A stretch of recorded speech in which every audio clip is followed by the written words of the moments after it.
नमस्ते दोस्तों, आज हम फिर आ चुके हैं अगले योग उपनिषद के साथ जिसका नाम है योग राज उपनिषद।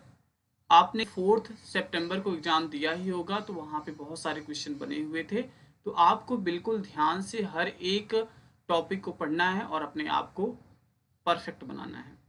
नमस्कार दोस्तों, तो योग राज उपनिषद को स्टार्ट करने से पहले हम इसके सिलेबस को देखेंगे और इस पूरे योगराज उपनिषद में क्या क्या चीजें बताई गई हैं उसके बारे में हम थोड़ी बहुत ओवरव्यू भी लेंगे। तो देखते हैं कि आखिर योगराज उपनिषद में क्या बताया गया है। तो कहते हैं कि योग परक उपनिषद है। योगराज उपनिषद योग पर आधारित क्या है, एक योग उपनिषद है। यह योग परक उपनिषदों में श्रेष्ठ है। आज तक आपने जितने भी योग के उपनिषदों को देखा उनमें क्या है, ये योगराज उपनिषद सर्वश्रेष्ठ है। तभी इसे योगराज की संज्ञा प्रदान की गई। इसलिए इसे लोग क्या कहते हैं, जो ऋषिगण हैं, जो मुनि हैं, जो योग के साधक को क्या कहते हैं, योगराज उपनिषद कहते हैं। सिलेबस में आखिर हम क्या क्या चीजें पढ़ने वाले हैं उसको भी देखना है। तो हम पढ़ने वाले हैं मंत्र योग, लय योग, हठ योग और राजयोग के बारे में स्टडी हम करेंगे। साथ में 9 चक्रों की बात की गई है और हमें किस प्रकार से ध्यान करना है और ध्यान करने के बाद आपको फल क्या मिलेगा।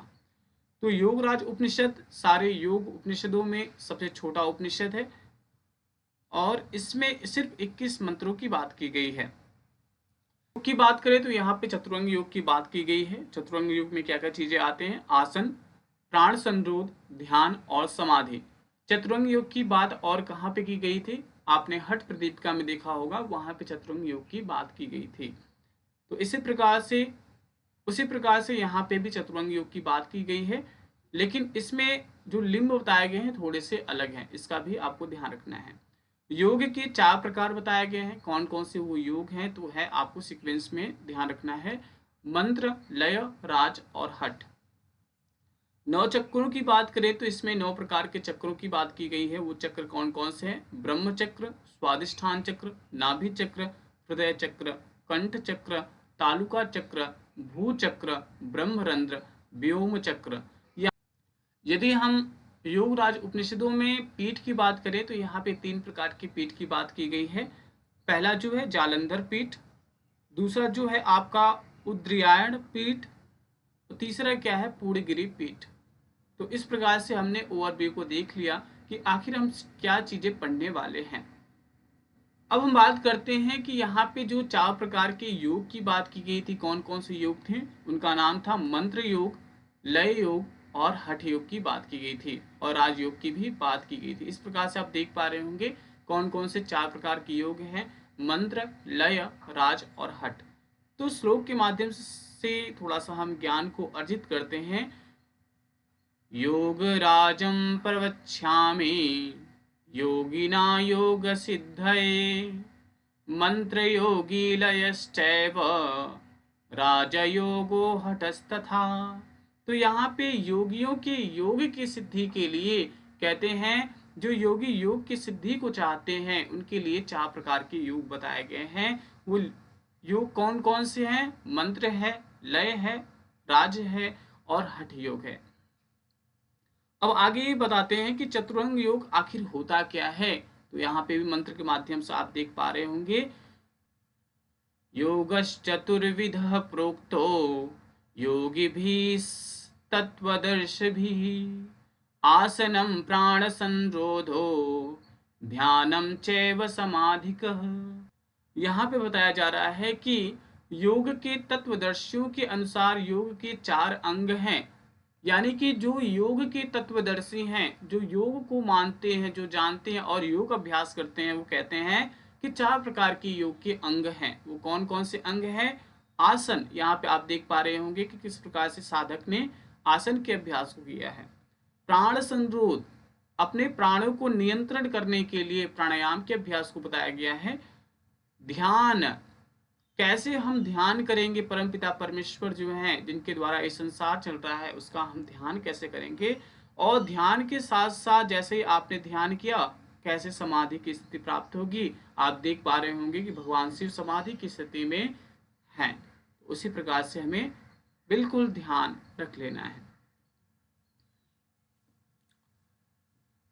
दोस्तों अब हम बात करते हैं मंत्र योग की। तो कहते हैं कि मंत्र किनका करना है, तो कहते हैं ब्रह्म विष्णु और शिव के मंत्रों का जप करना है। और इस मंत्र के द्वारा जो आप मंत्र योग के अभ्यास कर रहे हो, इस मंत्र योग के द्वारा अभी तक किसकी सिद्धि हुई है, तो कहते हैं कि वत्सराज नाम के एक साधक थे, उन्होंने मंत्र के माध्यम से सिद्धि को प्राप्त किया। अब आगे देखते हैं कि लय योग के बारे में क्या बोलते हैं। कहते हैं कि लय योग को व्यास आदि ने सिद्ध किया है। जो व्यास थे उन्होंने लय योग को सिद्ध किया है। अब आगे बताते हैं कि 9 प्रकार के चक्रों में लय करके महात्मा लोग योग की सिद्धि प्राप्त करते हैं। तो आप देख पा रहे होंगे कि यहाँ पे 9 चक्रों की बात की गई है। तो कैसे कहते हैं कि 9 प्रकार के चक्रों में लय किसमें करना है, जो 9 प्रकार के चक्र है ना, उसमें आपको लय करना है। और जो महात्मा लोग इस प्रकार से लय कर लेते हैं 9 चक्रों में, उनकी योग की सिद्धि हो जाती है। तो 9 चक्र आप देख पा रहे होंगे यहाँ पे कौन कौन से चक्र हैं। ब्रह्म चक्र, स्वादिष्ठान चक्र, नाभि चक्र, हृदय चक्र। और हम देखेंगे कौन कौन से चक्र हैं। आप यहाँ पे देखिए, कंठ चक्र, तालुका चक्र, भ्रू चक्र, ब्रह्मरंध्र चक्र, व्योम चक्र। तो इस प्रकार से हमने 9 चक्रों को भी देख लिया। आपको बिल्कुल याद कर लेना है इन चक्रों को। तो यहाँ पे देख लीजिए कि चक्र यहाँ पे मेंशन किया हुआ है, और चक्र पर ध्यान देते हुए हमें किस प्रकार से ध्यान की आवृत्ति रखनी है, किस पीठ पर ध्यान रखना है, इससे फल क्या होगा, और उन सारे चक्रों की दूसरी क्या विशेषता है उसके बारे में भी यहाँ पे बताया गया है। कहते हैं कि ब्रह्म चक्र पर ध्यान आपको लगाना है।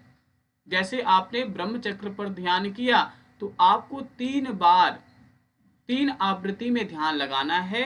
जब आप ध्यान लगा रहे हैं तो त्रिकोण आकार, जैसा कि आपने अपने त्रिशिक ब्राह्मणों उपनिषद में पढ़ा था कि ध्यान हमें त्रिकोणाकार पे लगाना है, क्योंकि पक्षियों में अलग आकार होता है, सर्प जाति में अलग आकार होता है। तो उसी प्रकार से बोलते हैं कि मनुष्य जाति में जो प्राण का स्थान है वो क्या है, त्रिकोणाकार है।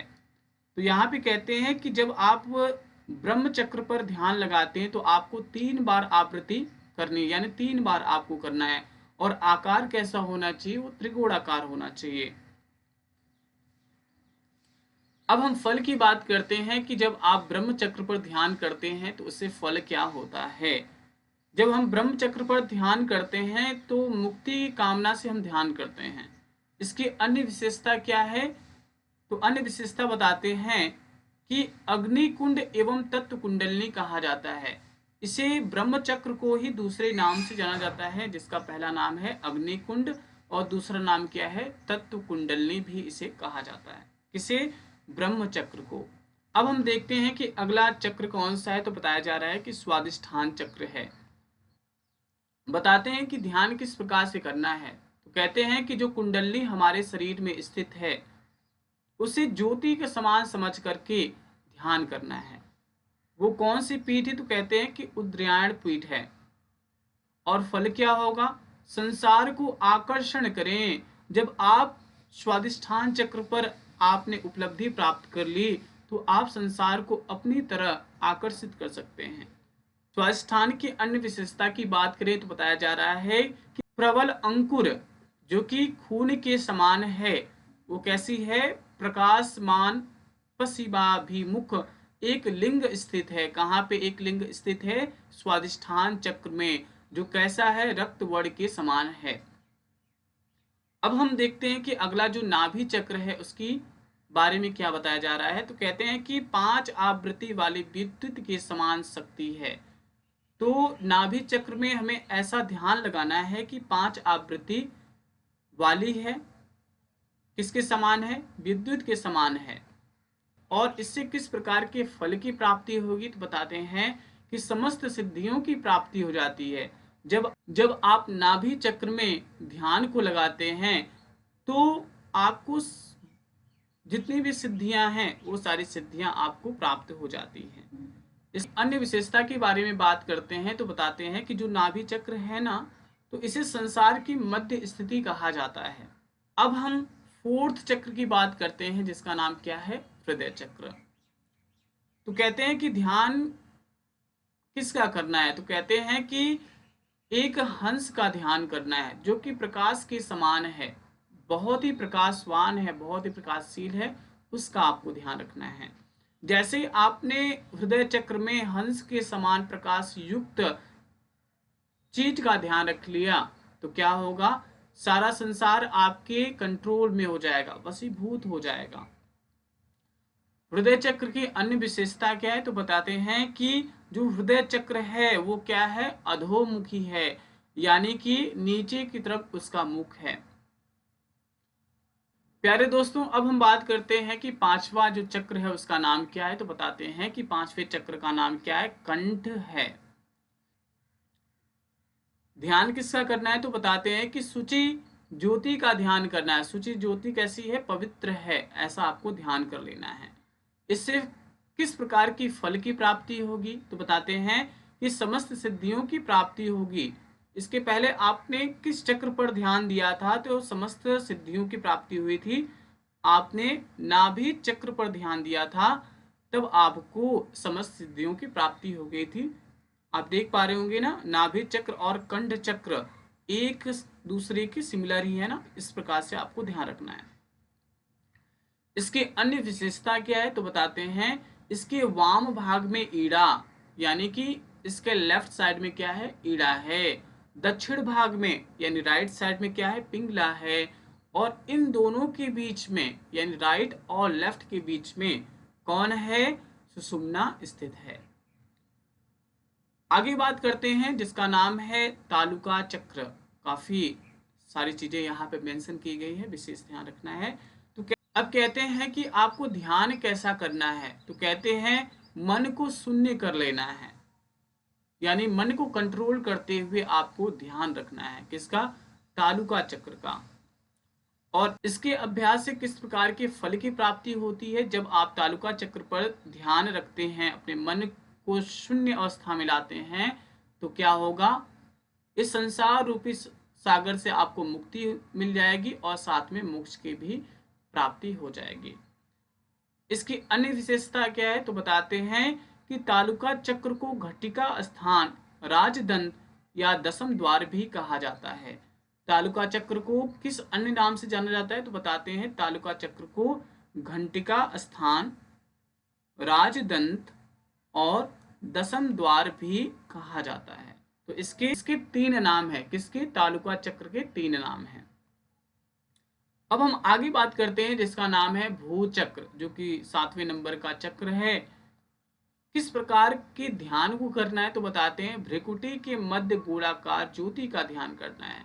जो हमारी भौवें हैं इनके बीच में क्या है, भ्रिकुटी है, वहां पे हमें एक ज्योति का ध्यान करना है। इससे भी क्या होगा, इससे भी मुक्ति और मोक्ष की प्राप्ति होगी।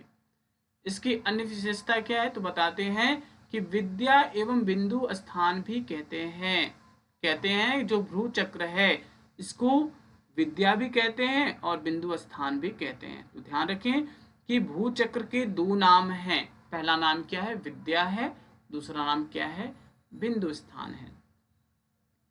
अब हम बात करते हैं 8वें चक्र की जिसका नाम है ब्रह्मरंध्र।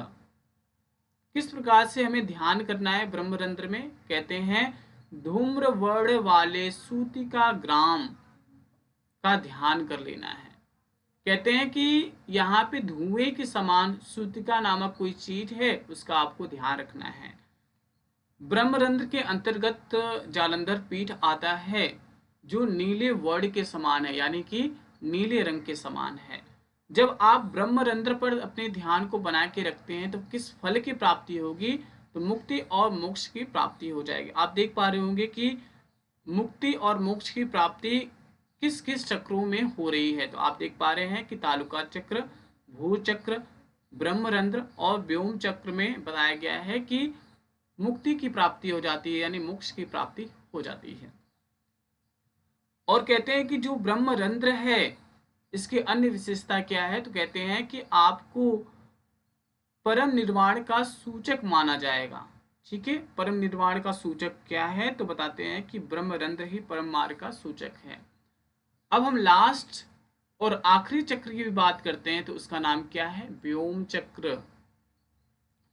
किसका ध्यान करना है? तो कहते हैं पूर्णगिरि पीठ में पूर्ण शक्ति का ध्यान करना है। कोई पूर्णगिरि पीठ है उसमें पूर्ण शक्ति का आपको ध्यान रख लेना है। और यहाँ पे किस पीठ की बात की गई है? तो पूर्णगिरि पीठ। यहाँ पे देख पा रहे हैं ना, ध्यान भी पूर्णगिरि पीठ की ही करनी है और पीठ भी बताया गया है कि पूर्णगिरि पीठ ही है। इससे किस प्रकार के फल की प्राप्ति होगी? तो कहते हैं कि जब आप व्योम चक्र पर ध्यान को बना के रखते हैं तो मोक्ष की प्राप्ति होती है। अब देखते हैं कि इसकी अन्य विशेषता क्या है। तो बताते हैं कि जब आप व्योम चक्र पर अपने ध्यान को बना के रखते हैं तो जो 16 दल हैं उसके बारे में आपको जानकारी प्राप्त हो जाएगी। तो अभी तक आपने किन किन चीजों के बारे में जाना? तो अभी आपने योग के प्रकार को देखा, मंत्र, लय, हठ, राज के बारे में देखा और योग अपने योग के अंग को भी देखा। कौन कौन से वो अंग थे? आसन, प्राण संरोध, ध्यान और समाधि। 4 प्रकार के यहाँ पे योग के अंग बताए गए हैं। दोस्तों अब हम बात करते हैं कुंडलनी के बारे में। आखिर कुंडलनी के बारे में यहाँ पे क्या क्या चीजें बताई गई हैं? तो कहते हैं कि अपान के स्थान में काम रूपी मूल कंद है। अपान के स्थान पे क्या है? तो कहते हैं काम रूपी मूल कंद क्या है? स्थित है। अपान आखिर किसे कहते हैं? तो मूलधार चक्र को ही अपान वायु कहा जाता है। यहाँ पे आप देख पा रहे हैं ना, जो मूलधार चक्र है, जो बेस है, इसको ही अपान कहा गया है। और अब आगे बताते हैं कि जो अपान का स्थान है जिसमें काम रूपी मूलकंद स्थित है उसको क्या कहते हैं? अग्निकुंड और तत्व कुंडलनी भी कहा जाता है। अब देखते हैं कि नेक्स्ट पॉइंट में आखिर बताया क्या गया है। तो कहते हैं कि जो साधक ऊपर वर्णित 9 चक्रों में से क्रमशः एक एक चक्र का ध्यान करता है उसे मुक्ति के सहित समस्त सिद्धियां प्रतिदिन प्राप्त हो जाती हैं। जैसा कि आपने अभी 9 प्रकार के चक्रों के बारे में गहन स्टडी की, डीप स्टडी की, तो कहते हैं कि जब आप एक एक चक्रों पर सिद्धि प्राप्त कर लेते हैं तो आपको प्रतिदिन रोज आपको एक एक सिद्धि प्राप्त होगी, में आपको मुक्ति भी प्राप्त हो जाएगी। आगे एक प्रश्न उठता है कि कौन ब्रह्म लोक को प्राप्त कर लेता है? तो बताते हैं कि अपने ज्ञान नेत्र से जो साधक कदम्ब के गुच्छ के समान गोलाकार चक्र के मध्य में 2 डंडों का दर्शन करते हैं वे ब्रह्मलोक को प्राप्त कर लेते हैं। आपने कदम्ब के फल को देखा ही होगा। कदम्ब का फल किस प्रकार का होता है? तो इस प्रकार से आप देख लेंगे। ये क्या है? कदम्ब का फल है। आपने इस प्रकार से देखा होगा ना कदम्ब के फल को। तो कहते हैं कि अपने ज्ञान नेत्र से, जो हमारे ज्ञान नेत्र हैं, ठीक है, इनके द्वारा जो साधक कदम्ब के गुच्छक के समान गोलाकार, आप देख पा रहे हैं जो कदम्ब का फल है कैसा है? गोलाकार है, ठीक है, उनके मध्य 2 डंडों का दर्शन करे। इसके बीच में जो 2 डंडों के को देख लेता है वो ब्रह्मलोक को प्राप्त हो जाता है। ब्रह्मलोक को कौन प्राप्त होता है? जो कदम्ब के गुच्छे में 2 डंडों का दर्शन करता है उसे ब्रह्मलोक की प्राप्ति हो जाती है। काफी इजी तरीके से हमने जाना। आगे एक और प्रश्न उठता है कि परम सुख किसे और कैसे प्राप्त होता है? तो बताते हैं कि ऊर्ध्व शक्ति जो जालंधर बंध है के निपात से एवं अधः शक्ति जो मूल बंध है को संकुचित करने से तथा मध्य शक्ति उड्डयन बंध को जागृत कर देने से परम सुख की प्राप्ति हो जाती है। तो कहते हैं कि परम सुख की प्राप्ति कैसे होगी और किसे होगी? जो साधक जालंधर बंध, मूल बंध और उड्डयन बंध के अभ्यास को करते हुए तीनों बंधों के माध्यम से किसको जागृत कर लेता है? कुंडलिनी को जागृत कर लेता है, उसे परम सुख की प्राप्ति हो जाती है। थैंक यू सो मच दोस्तों। आज हमने सक्सेसफुली अपने योग उपनिषद के सारे टॉपिक को कंप्लीट कर लिया है। इसमें आपका योगदान रहा और आपका विश्वास रहा। इसी प्रकार से आप अपने विश्वास को, अपने धैर्य को बना के रखें। हम आपके लिए प्रयासरत रहेंगे। Thank you so much. अपना ध्यान रखिए। मस्त रहिए।